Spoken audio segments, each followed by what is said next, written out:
motivation time. I love my life! And I want you to love yours too, man. I'm so excited to be alive this morning. It's just like any other day. It's just a blessing to be alive. The clouds are feeling good.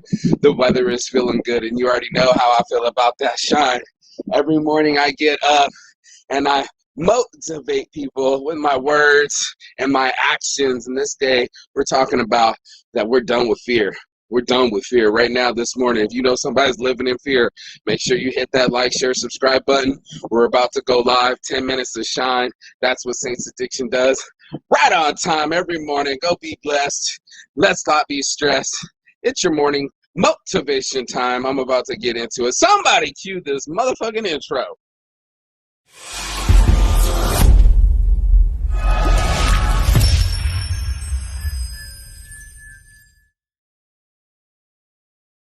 Yes, blessed. You are blessed to be alive. You're blessed to be watching the show. And the reason is we're going to kill your fear today.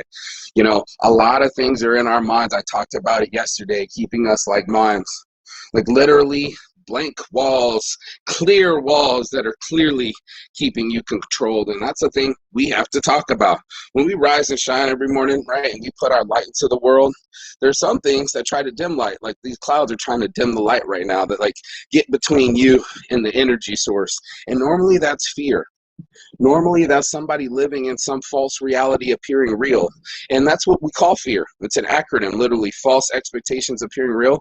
And when we get into our worlds and we want to live in an expectation-filled world, right, and we expect to rise and shine, we expect to smoke on time, we expect that our lives are going to be great, then you have a positive outcome. Then you're thinking positively and you're manifesting properly. Then there's the other side of most people's brains, and that's that overactive, overthinking, overreacting part of your brain that's overly emotional and makes fear bigger than it has to be. Do you know who I'm talking about? Let's start out.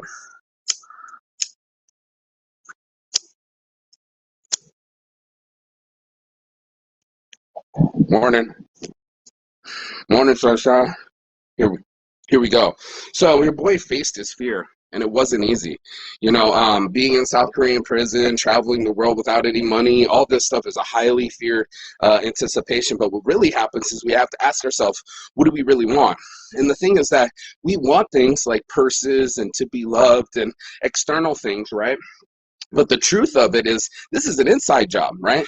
Just like I was telling my friend last night, no one's going to go out there and wrestle for you, right? No one's going to go beat up your opponents or beat up your mind or beat up the competition.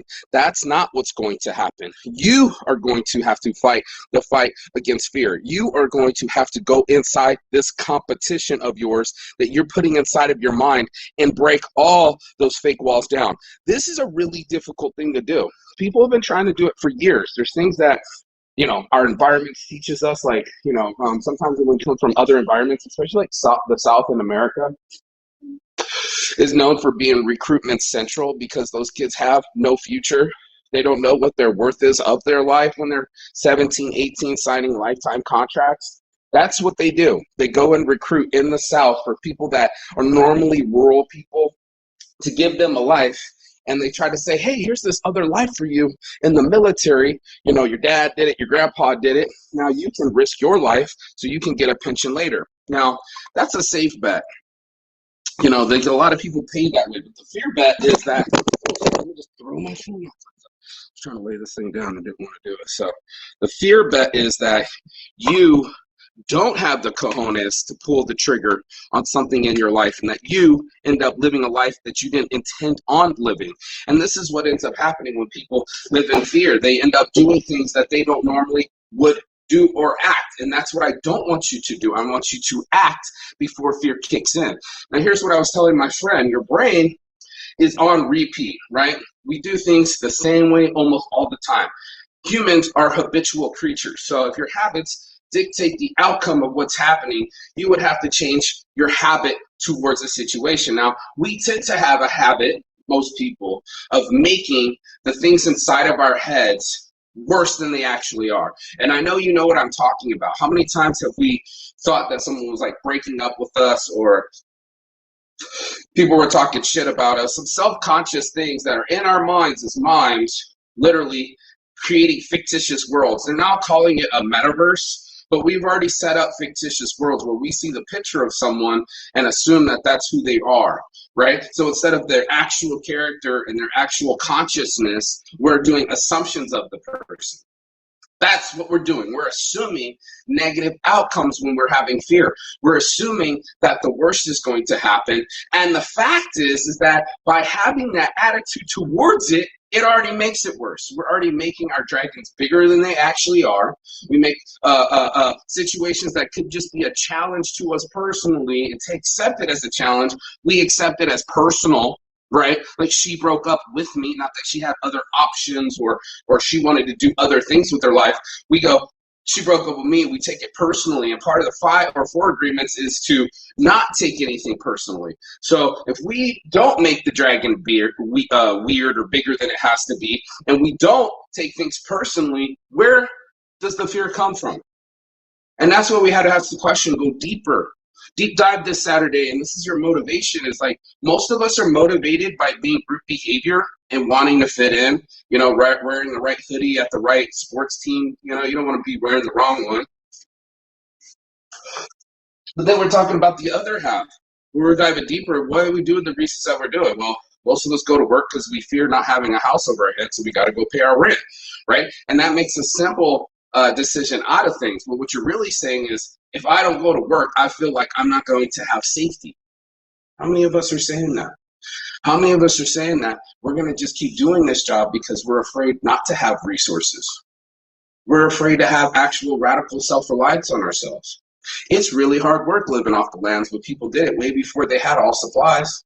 For 5,000 years of civilization, we were an agricultural state. But here we are, now we're in a fear-bound state. We're stuck on someone else's paycheck. We're stuck on someone else being our boss, being our own savior. That's a weird situation. When you put the power in someone else's hands instead of the power inside yourself, the power inside your mind, to stop letting your mind play tricks on you and create these fake fictitious walls, these limit-filled experiences that we tell ourselves inside of our heads that, oh, we can't do something. Well, I wasn't allowed to use the word can't when I was a kid. I wasn't allowed to think negative things about myself. In fact, it's always been positive reinforcement. Not always. I mean, I've had an abusive relationship with my folks, but, you know, for the most part, when we're talking about mental things, it's like can or won't. You know, you can or won't. Is it fear or real? You know, like we have to ask ourselves deeper than that. Is this just something I keep telling myself I can't travel the world because I don't have any resources? Then that's what you're going to believe. But I traveled the world without any resources. Here I had 3 different times. How did I do it? Teaching English. Hello, you are the resource. Your mind is the resource, and the way you react to situations are the resources. It's not what's happening to you, but how the way you react to it. So the fear-bound people are going to react in a DEFCON 5, high anxiety manner, and they're going to raise it all the way up the flagpole and freak the fuck out and go all the way back down. How many of us know people that ride the roller coaster of emotions all the time? I'm sick of it. So that's why I do the morning marijuana motivation. I reach, preach, and teach to people that they can be in control of their own mind, that they can be in control of their own fear, that they alone can face their own fears, that they can look themselves inside the mirror and go, yo, what are we doing and why are we doing it? What are you really afraid of? And that's a really big question, right? The why not? Why not live the way you want to live? Why not live without fear? Why not live the life that you've always dreamed? This is a huge question. The end of that answer is usually a fear. And when you hear yourself, when you truly go deep down inside yourself and you go, what am I really doing here, bro? And you go, oh shit, that's right. I was scared my parents might reject me. I was scared that I might not make enough money. I was scared that people might not like me. Those are fears. And they're extremely irrational. And it's time that somebody talks about self-consciousness with other people so we can raise our consciousness. And that's exactly what saints do. On my heart, ring a star. Your boy Marky Saints Addiction. If you got anything out of this, please like, share, subscribe down here at Saints Friends, right? Lighten up the world. That's what saints do. Light them up every morning. So peace and love. And as always, Chigathon. That means goodbye, but not forever, finish. And I will see you on the other side as soon as you like, share, and subscribe. Have a blessed day. Go be nice to someone.